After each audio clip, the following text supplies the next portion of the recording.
So talking trash while playing Call of Duty sort of leads to this 15-year-old kid becoming a multi-millionaire. Let me explain.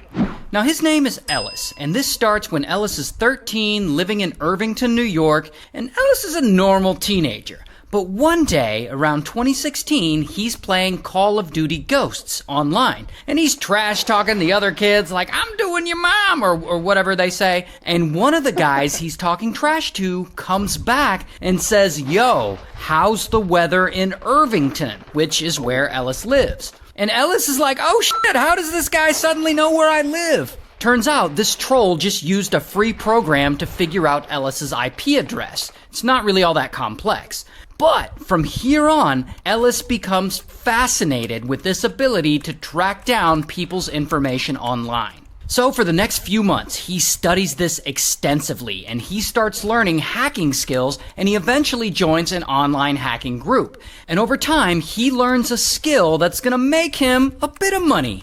How to steal people's username handles on Twitter and Instagram. Which probably sounds stupid, but there's actually money in this. Because if you own the Instagram handle like @John, then every person named John is gonna wanna buy it from you. So he learns how to hack people's accounts and steal their handles, and he sells them and he starts making a little money on the side. However, a few $1,000s at a time is just not enough for Ellis. He wants more. And through this hacker group, he learns a way to make millions, called SIM swapping. And it works like this. Basically, you get someone working at a phone store like an AT&T store, and you call them and you get them to link someone else's SIM card to your phone number. Once you do that, you have access to everything their phone is connected to. Their email, sometimes their bank account. And so Ellis, he starts combing through social media, looking for anyone who posts about working at a cell phone carrier store. Once he finds that person, he reaches out to them and he offers to pay them to connect someone else's SIM card to his phone number. And surprisingly, a ton of these cell phone carrier workers say, alright.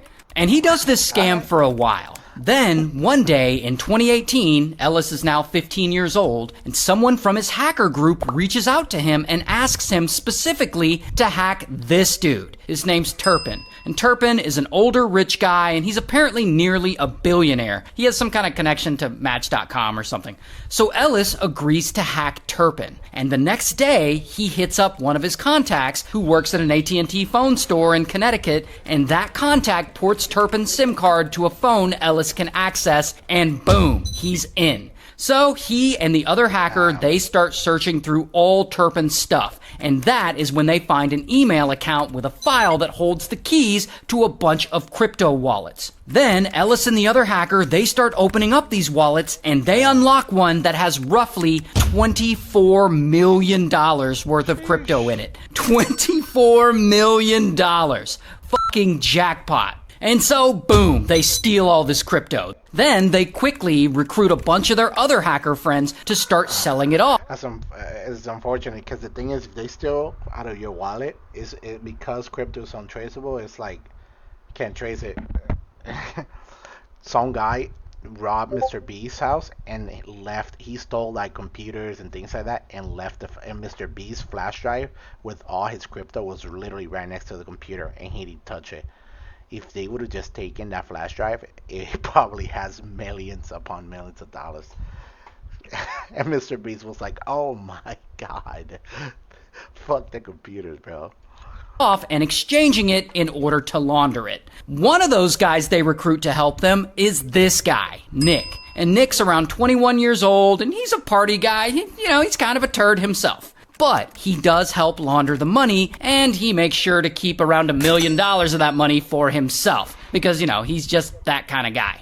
Regardless, the heist is officially complete. Ellis and the other hacker, they split the bulk of the loot, and Ellis ends up with close to $10 million worth of crypto. Meanwhile, Turpin, he ain't no dummy. Pretty quickly, he realizes that $24 million in crypto is missing from his wallets, and bro is pissed. And he vows to figure out who did this to him and take them down. Now, being that Ellis is only 15 years old, he's not going to invest all this new wealth he just got. He's not going to get a 401k or diversify his bonds. No. He's going to go spend it on some stupid shit. Like he buys a $50,000 watch. He takes out $100,000 in cash for some reason and he keeps it under his bed. He allegedly starts wearing Louis Vuitton and Supreme brand clothing. He allegedly starts driving an Audi R8 and renting a private jet to fly to different places. Here's actually a picture of him popping bottles at the club, in a club that I guess lets 15-year-olds in. I'm not really sure how he got in, but he's in.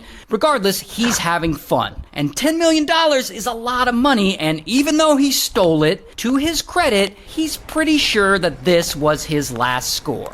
After this, no more hacking, no more SIM swapping. After this, he is done. Meanwhile, Nick, he took his part of the money, and he's been living it up too. Here he is popping bottles at the club. Here he is on a private jet. Here he is on a different private jet. Here he is tweeting about his new diamond watch. Here he is just standing there, just looking rich as fuck. So as you can see, these guys are living it up. And it seems like they're gonna get away with all this.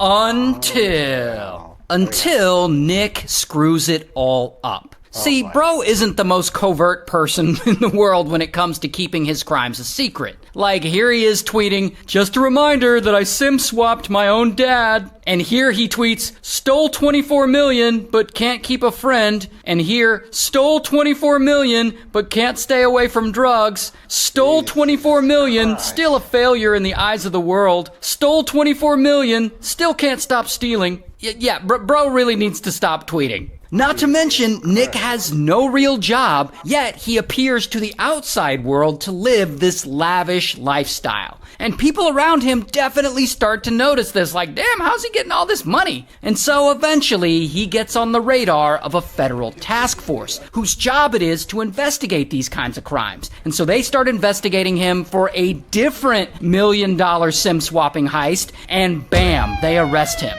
Here's his mugshot.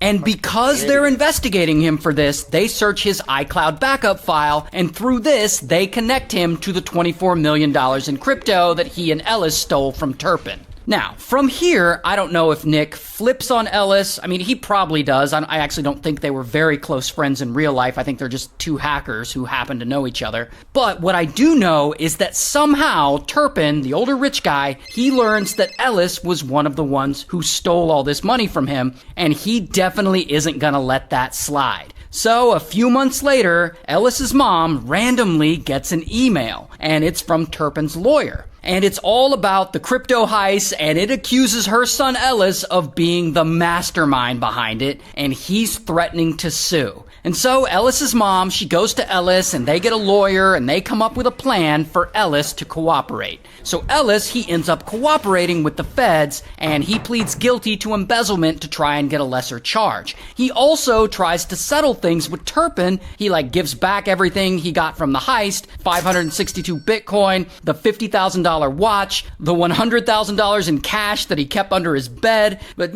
Turpin sues him anyway. I mean, yeah, I would too. But regardless, at the end of it all, Nick gets sentenced to 18 months in prison. While Ellis, he actually gets no prison time because he cooperated with the feds and also because he was only 15 at the time of the crime. So, bro stole $24 million and he gets no prison time.